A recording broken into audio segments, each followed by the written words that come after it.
Bueno, las mayores dificultades a las que nos enfrenta la pandemia tienen que ver con, bueno, muchas cosas. Estaba tratando de hacer una lista, pero se me explotó el cerebro y creo que son varias. En primer medida, claramente el mercado de trabajo, que está en riesgo por cómo la actividad productiva tuvo un frenazo, y claramente si están frenadas las fábricas, está frenado el consumo, hay muchas cadenas de la economía que están frenadas, y obviamente ahí lo que estamos mirando no es claramente la ganancia empresaria, sino que estamos mirando la sostenibilidad del empleo. Así que ahí me parece que en esa cadena de razonamiento tenemos que pensar en la situación de las personas, de la amplia mayoría de los y las trabajadoras y les trabajadores de todo el mundo, porque esto claramente no es algo a escala argentina, sino a escala global. Así que ahí me parece que hay un desafío. También me parece que hay un desafío para los estados-nación, en función de cuál es la respuesta y el margen que tienen para responder a nivel sanitario, que eso requiere muchos recursos, y también a nivel económico al frenazo de todo el aparato productivo y el posterior efecto colateral que va a tener en el mercado laboral en el, podemos decir, mediano y largo plazo. Hay mucha incertidumbre de cuánto puede llegar a durar la pandemia y los efectos económicos de la pandemia, muchas preguntas sobre si esto es a corto, mediano o largo plazo, si va a haber cambios profundos en la sociedad, todas cosas que nos estamos preguntando y que no sabemos la respuesta, pero sí tenemos certeza de que hay un rol diferente del Estado, se le está reclamando un rol diferente al Estado de asistencia, así que habrá que ver ahí de qué forma los Estados pueden responder con los recursos que tienen. Obviamente los estados que tienen mayor cantidad de recursos, las economías más avanzadas, tienen más posibilidad de hacerle frente con recursos económicos a esto que otras economías que están más complicadas, y ahí sí lo traigo un poco más a Argentina, que tiene que ver con cómo una economía que viene mal y que además tiene un temazo como la estructuración de la deuda, la reestructuración de la deuda, le agrega unos condimentos especiales a la respuesta que tiene que hacer el gobierno a la economía y al coronavirus, ¿no? Ahí me parece que también hay una cuestión. Y sin dudas, la otra gran pregunta o de los grandes efectos que puede llegar a tener la pandemia, o por lo menos, vamos a decir, los sectores, tiene que ver con los sectores populares. Si lo pensamos en Argentina, un 40% de las personas se dedican o obtienen sus ingresos en la economía popular, y esto hace que si la rueda económica está frenada, no tienen ingresos.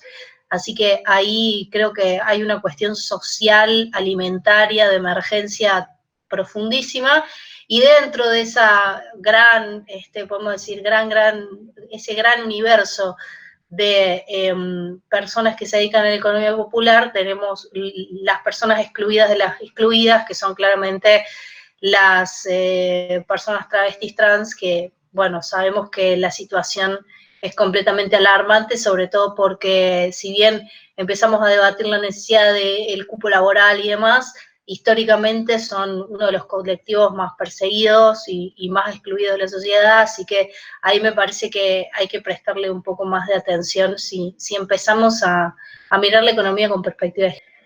Creo que el home office nos pone múltiples cantidades de desafíos como trabajadores y trabajadoras. No lo pienso tanto por el lado empresarial, que sí también hay otros desafíos, pero esa es una agenda que en este momento no me interesa. Me interesa pensarnos como trabajadores y trabajadoras. Me parece que es un grave riesgo de una vulneración de las condiciones laborales básicas. Hay un borramiento de los horarios, la cantidad de demanda, hay un cuestionamiento sobre el salario, sobre si es legítimo o no cobrar la misma cantidad de salario si vas a una oficina o el lugar en el que estás trabajando, o te quedas en tu casa, porque parece que si te quedas en tu casa no trabajás.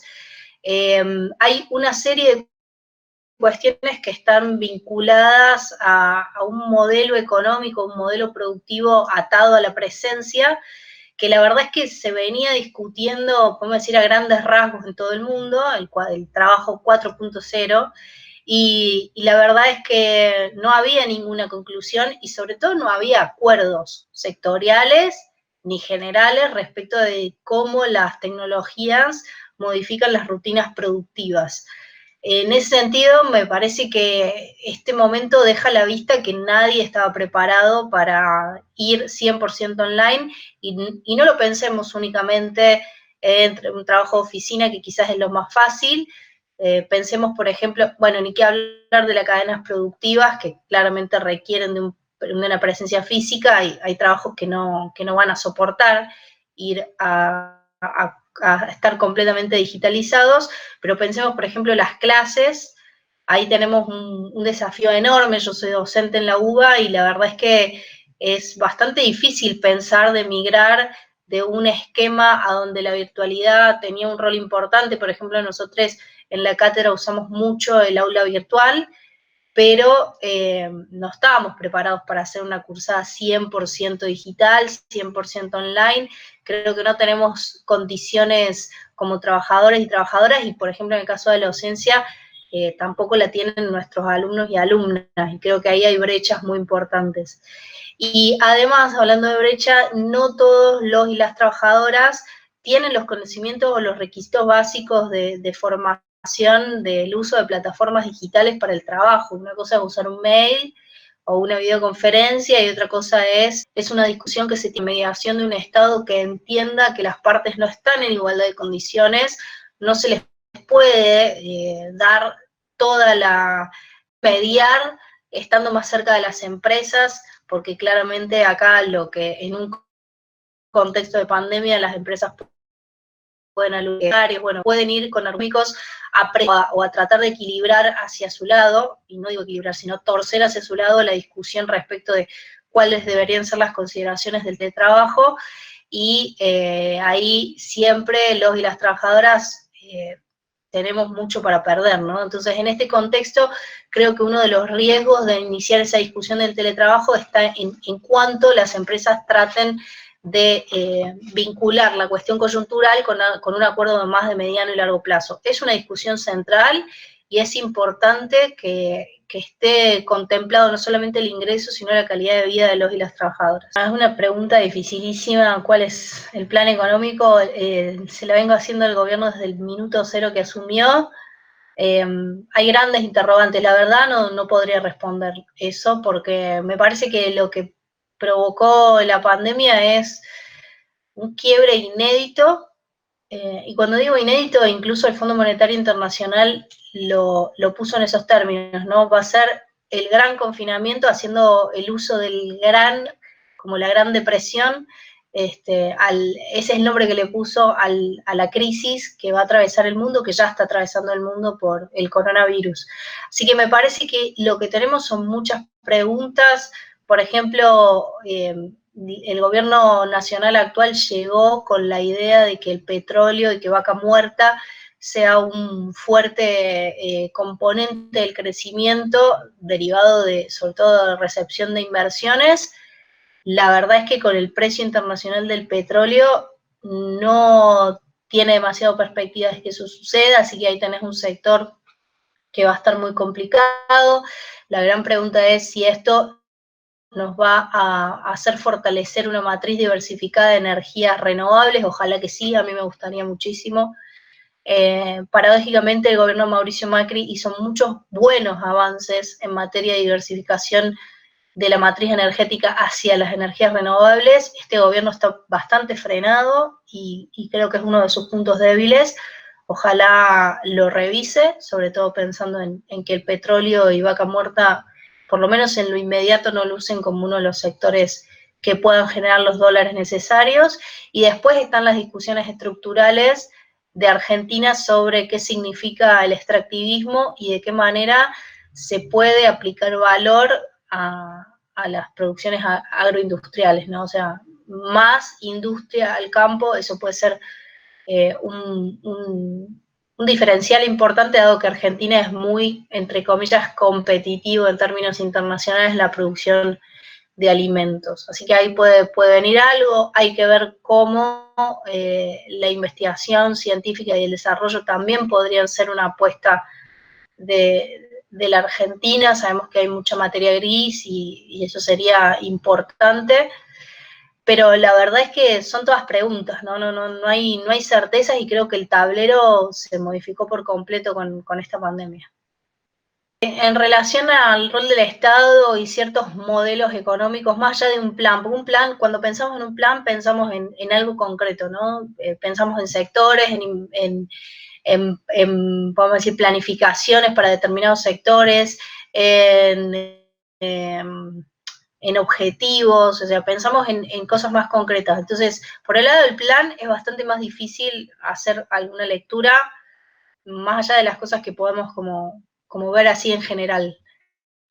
Pero son lecturas, opiniones, cosas que mientras el gobierno que está a cargo no las definan, no podemos hablar. Lo que sí podemos decir es qué pasa con los modelos de gestión del Estado.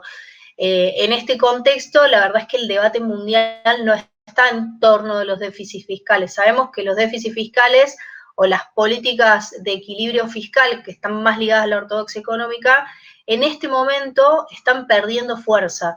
¿Por qué? Voy a hacer una lectura mala, porque las economías avanzadas están necesitando aumentar la inversión del Estado para sostener la actividad económica y sobre todo para que no se produzca una catástrofe social. Algo que en la Argentina es nuestro estado natural, ¿no? Bueno, parece que el mundo entró en una crisis y entonces entendió cuál es el debate que la Argentina viene sosteniendo a lo largo de los últimos años, que parece que nunca termina de solucionarse del todo la crisis económica. Entonces, me parece que durante un par de años la discusión del mundo no va a girar tanto alrededor de las máximas de la ortodoxia económica, es decir, una política fiscal austera, más ajuste, más desinversión por parte del Estado. Me parece que no va a estar girando en torno a eso, tampoco va a estar girando en torno de tasas de interés altas, porque todo lo contrario, los bancos centrales lo que están haciendo es bajar las tasas de interés para que e inyectando un montón de dinero para que la economía se mueva a pesar de las cuarentenas en todos lados. Entonces, me parece que no van a ser años de discusión que giren en torno de los dogmas de la ortodoxia económica, sino todo lo contrario. Lo que va a empezar a pasar es que medio que se va a dar por hecho que el Estado tiene un rol importante y que tiene que dar respuesta directa a las necesidades sociales.